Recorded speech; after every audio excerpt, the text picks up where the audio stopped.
Go ahead. Hi Faye, hi Ken, congratulations. We're so excited to have Faye in the family. And like I told you before, this is for posterity now, to always be supportive of Ken.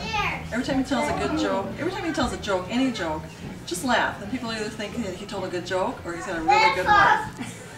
Congratulations. I need to do that. Nice block. I'm ready to give my Too. advice. I want to say welcome to the family. We're so thrilled to have you as part of our lives and Ken's life too.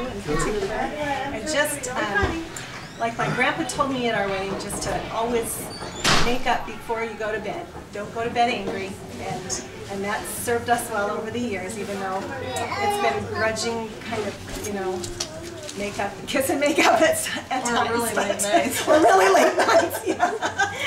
So, anyway, we're just thrilled and rejoicing with you today.